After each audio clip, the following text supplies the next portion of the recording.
Anurag be fair, Anurag be fair please.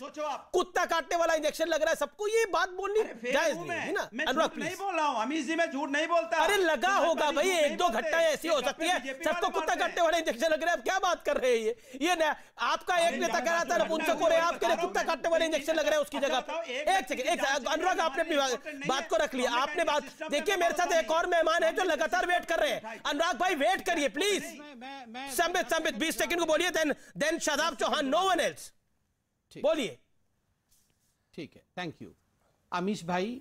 यहां पे मैं कोई झूठ नहीं बोल रहा हूं, बीजेपी की वैक्सीन है ये। खुद अखिलेश यादव ने कहा था कि हम तो नहीं लगवाते, ये तो बीजेपी की वैक्सीन है। पर वो कह रहे हैं कुत्ता अखिलेश काटने का यादव इंजेक्शन के लग रहा है। प्रवक्ता बोल रहे हैं कि हम झूठ बोल रहे हैं। ने उसका भी जवाब दे रहा हूं, मगर पहले आप वो बाइट दिखाइए और इसी डिबेट में प्रूफ करिए कि कौन झूठ बोल रहा है, कौन सच बोल रहा है। अखिलेश यादव ने कहा था ये बीजेपी, ये तो कहा था, उनका बयान है, हम लगातार चला रहे हैं। हमारी सरकार आएगी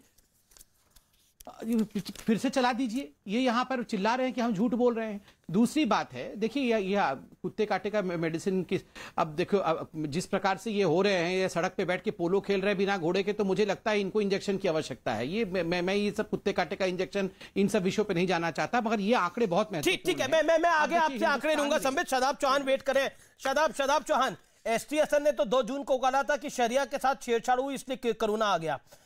अब तो कोरोना अब चला भी गया है, शरिया से चेन मत भगवान ने कम कर दिया है, वैक्सीनेशन की ड्राइव ने कम कर दिया है। अब आप क्या कहते हैं? अमेश जी, मैंने बहुत शालीनता से सबको सुना, मुझे विश्वास है कोई इंटरप्ट नहीं करेगा। सबसे पहली बात तो यह है कि हम अपने देश के वैज्ञानिकों को और तमाम उन हेल्थ वर्कर्स को जिन्होंने रोल प्ले किया, वो बधाई के पात्र हैं, हम सबका सम्मान करते हैं। लेकिन सवाल यह है कि जो 100 करोड़ वैक्सीन लग गई, इसको लेकर के एक मार्केटिंग की जा रही है, ये पूरी तरह से फर्जी है। और ये मैं डेटा के साथ इसलिए कह रहा हूं, जो कहा संबित जी ने कि 1.3 करोड़ वैक्सीन एक दिन में लग रहा था। तो मैं पूछना चाह रहा हूं, जब भारत सिरिंज प्रोड्यूस ही नहीं करता एक दिन में इतना, तो वैक्सीन कैसे लग सकता है? हमारा ये डेटा ही नहीं है। दूसरी चीज, वैक्सीन घोटाला हुआ है, जनता के पैसे को गलत तरीके से लगाया, और ये आंकड़ा गलत है, वैक्सीन घोटाला है। ये वैक्सीन लगी नहीं है लोगों को, फर्जी सर्टिफिकेट डाउनलोड हुए हैं। मैं एग्जांपल के तौर पे मैं बैठा हूं, अब बताइए मैं सेकंड डोज लगवाना चाहता हूं अमीश भाई, लेकिन कैसे लगवाऊं? मैंने तो बुक की थी, मैं घर पे बैठा चाय पी रहा था, लेकिन मुझे वैक्सीन का सर्टिफिकेट मिल गया। अब मैं कैसे लगवाऊं? ये घोटाला बहुत आपके साथ ऐसा हुआ है? मोदी जी के दोस्तों को फायदा पहुंचाने के लिए। बिल्कुल, आपकी स्टोरी हम चैनल पे चलाएंगे, वो सर्टिफिकेट जरूर भेजिएगा। आपको वैक्सीन नहीं लगी है और आपके साथ घोटाला हुआ है। बिल्कुल मैं अभी आपको शेयर करवा रहा हूं अमीश भाई, मेरे साथ ऐसा हुआ कि इनके साथ घोटाला हो गया है और सुई नहीं है, वैक्सीन दी जा रही है। ये तो नया मामला लेकर आए हैं संबित। बिल्कुल, आज आपको छोड़ने वाले नहीं है। आपने 100 करोड़ का जो आंकड़ा पार कर लिया है देश ने, आज ये छोड़ने वाले नहीं है। आप पहचानिए देशवासियों, ये कुछ लोग जो है वो ड्रग्स के समर्थन में होते हैं, लेकिन भारत में 100 करोड़ का आंकड़ा छू लिया है, उसके समर्थन में नहीं है, लेकिन ड्रग्स के समर्थन में। इंटरेस्टिंग है ये सब कुछ। संबित पात्रा, ये इसी देश में हो रहा है, इसी देश में हो रहा है ये सब कुछ। संबित पात्रा, ये आवाज भी बंद कर देते हैं आप दूसरे लोगों की। आपने शादाब बात को रख लिया। शादाब, ये अल्लाह का करम है। क्या आपने? शादाब एक सेकंड, क्या अल्लाह का करम है? ये अल्लाह का रहमो करम है कि इतनी बद इंतजामी के बाद, सरकार की इतनी घटिया पॉलिसी के बाद हम सुरक्षित हैं। ये अल्लाह का करम है और सभी लोगों का जो रोल प्ले किया है। और मुझे यकीन है कि अगर हमारी सरकारें इसी तरह करती रहेंगी तो समय तो आपके 3-4 पॉइंट है। सुई घोटाला है, जब अल्लाह का करम है, वैक्सीन का कुछ काम नहीं है। ठीक है संबित, अब आप जो शादाब लगातार नहीं बोलते, संबित जवाब, छोटा जवाब संबित, देन आबे दुबई वेलकम। देखिए अमीश भाई आपको क्या लगता है क्या जवाब दिया जाए? एक यहां बोल रहा है कि कुत्ते काटे का इंजेक्शन लग गया है, दूसरा बोल रहा है सुई नहीं है, कैसे इंजेक्शन दे सकते हैं आप, और ये बोल रहे हैं कि ये सब कुछ अल्लाह के कारण से हुआ है, ये तो वैक्सीन के कारण ही नहीं हो रहा है। अल्लाह मेहरबान है तो अभी बीमारी हो नहीं रही है। तो देखिए अल्लाह तो बड़े हैं, हम सबके। आप क्यों नहीं कंप्लेंट कर रहे हैं? जाके मैं घर बैठे डिपार्टमेंट बनी हुई वहां क्यों नहीं गए? यहाँ पर पूरी दुनिया को बता दीजिए। आप झूठ बोल रहे हैं, क्योंकि आपने पहला डोज लगाया होगा ना, तो पहला डोज में भी मिलता है और सेकंड डोज में भी मिलता है। सर्टिफिकेट, तो आप पहला डोज वाले सर्टिफिकेट लेके घूम रहे हैं, सेकंड डोज लगवाइए, सेकंड कंप्लीट वैक्सीनेशन का सर्टिफिकेट लीजिए। कैसे फर्स्ट डोज लगवाई है? बिना लगवाए आ गया। फर्स्ट डोज लगवाई है? कौन सी टेक्नोलॉजी है जो 10 किलोमीटर दूर जाकर? अच्छा, फर्स्ट डोज भी नहीं लगवाया है, ठीक है। अरे अमीश भाई, ये लोग जो अगर जवाब देना तो पूरा सुन लीजिए। अमीश भाई, मैं कैसे बोलूंगा बीच में? मैं तो इनको पूरा सुनना, अमीश भाई मैं चुप बैठा हूं। मैं देखिए बदतमीज लोगों के साथ और जिनका बेसर पैर बातों का जवाब कोई दे नहीं सकता है। एक कहावत है वेद में कि मूर्खों के साथ कभी भी आपको डिबेट नहीं करना चाहिए, तो मूर्ख आपको आपके लेवल पे लेके आएगा। संबित बताइए कि नहीं, हिम्मत नहीं है तो आप शांति से बैठिए, मैं बोल लूं। कैसे वैक्सीन लग सकता है? अच्छा ठीक है, आपने शदाब पूछ लिया, एक बात को 4 बार पूछ लिया, उनको वैसे ही जैसे रोहिंग्यान घुस जाता है वैसे ही लगा है आपको। जैसे रोहिंग्यान हिंदुस्तान का निवासी है ना आपके लिए, वैसे ही आपको वैक्सीन भी लगा है।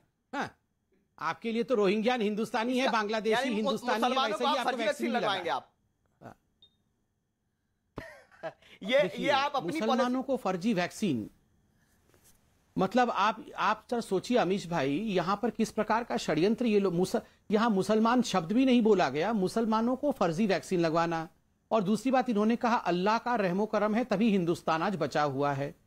देखिए अल्लाह तो बड़े हैं, वो तो ईश्वर है, मगर आप बताइए इस लॉजिक से जो हुआ था इससे पहले जब परिस्थिति खराब थी तब क्यों नहीं कहते थे कि अल्लाह के कारण परिस्थिति खराब हो गई? अच्छी परिस्थिति हो गई तो अल्लाह के कारण हो गई, खराब परिस्थिति हो गई तो वो मोदी के कारण हो गई। ये किस प्रकार का लॉजिक है? ये किस प्रकार की बात है? और मुसलमानों को फर्जी वैक्सीन लगाना। अमीश भाई मैं तो हाथ जोड़ के एक निवेदन करूंगा, वैसे आप तो ठीक करते हैं, इन लोगों को बुलाते हैं ताकि देश में ये लोग एक्सपोज हो सके, मगर ऐसे लोगों को बुलाना डिबेट में भी अपने आप में एक पाप है जो कहते हैं मुसलमानों को फर्जी वैक्सीन लगाई गई। शदाब और दूसरा यहां पर बिना वैक्सीन लेकर बैठे हुए हैं, हरा कुर्ता नहीं, ये हरा कुर्ता पहन के बिना वैक्सीन लगा के क्यों बैठे हैं? इनको घर भेजिए। जो लोग वैक्सीन नहीं लगाते हैं उनको वैक्सीन वाले डिबेट में क्या अधिकार है? अनुराग शांत, शदाब चौहान को बोलने दीजिए, वो बिल्कुल नहीं आए कार्यक्रम में। जो वैक्सीन यहाँ पर वैक्सीन वाले डिबेट में क्यों बुलाया जाए? पहले हमारी वैक्सीन भी उनको लग जाए, अरे अनुराग सुरक्षित हो जाए, उनको तो सुरक्षा अनुराग भाई सुन लीजिए। अरे अनुराग भाई मैं एक सवाल पूछ रहा हूँ संबित। नहीं मैंने सुन लिया। संबित को मैं चैलेंज कर रहा हूँ। मैं गप्पूलाल का जवाब दे रहा था। अरे एक सेकंड अनुराग भदौरिया बस करिए, अनुराग बस करिए। करनी होती है वो अपने, पूछोगे दिल्ली तो बताएंगे पाकिस्तान, पूछोगे पाकिस्तान तो बताएंगे अफगानिस्तान। ये देश की बात करते कब है? इनसे पूछा जा रहा है हिंदुस्तान की बात तो एक सेकंड अनुराग एक सेकंड शदाब चौहान बोलिए आप। अरे अनुराग जी गलती से कहीं कुत्ते काटे वाला इंजेक्शन तो नहीं लग गया है आपको? तब से आप वही बोले जा रहे हैं कुत्ते काटे वाला इंजेक्शन, कुत्ते काटे वाला इंजेक्शन। आपको लग गया, आपको गलती से इंजेक्शन लग गया कुत्ते काटने वाला, इसलिए आप थोड़ा गड़बड़ा जा रहे हो। बोलते बोलते आप बांग्लादेश चले गए। अरे हम तो सोच रहे थे हमारी बात करोगे तो आप तो बांग्लादेश भाग गए थे, फिर आपको खींच के लाना पड़ता है। कहाँ जा रहे हो पप्पू भाई? एक सेकंड शदाब को दिखाइए, शदाब को दिखाइए, शदाब को दिखाइए, शदाब को दिखाइए। ये क्या तरीका है? यही सिखाया अखिलेश यादव ने आपको? अखिलेश यादव से यही सीख के आए आपको? जो भोभो कर रहे हैं आप, अपनी टर्न पे बोलिए, आपको शर्म नहीं आती? भाषा की आप अहंकार में डूब गए अनुराग जी। पूरी बात सुनिए, मैं प्रेम से आपसे अनुरोध कर रहा हूं इतनी देर से कि अपने टर्न पे बोलिए, लेकिन आप हर जगह कूदना है आपको, ये गलत बात है। मैं संबित जी से 2 पॉइंट पे सवाल करना चाह रहा हूं जो जेन्युइन इश्यूज है। पहला तो ये बता दीजिए कि भारत एक दिन में कितनी सिरिंज प्रोड्यूस करता है, वो डेटा दे दीजिए। दूसरी बात, जो 100 करोड़ वैक्सीन की आप बात कर रहे हैं, मुझे वो टेक्निक बता दीजिए जो 15 किलोमीटर दूर बैठकर वैक्सीन लग जाती है, मैं घर पे हूं। ये कौन सी टेक्नोलॉजी आई है? ये तो WHO को बताइए आप।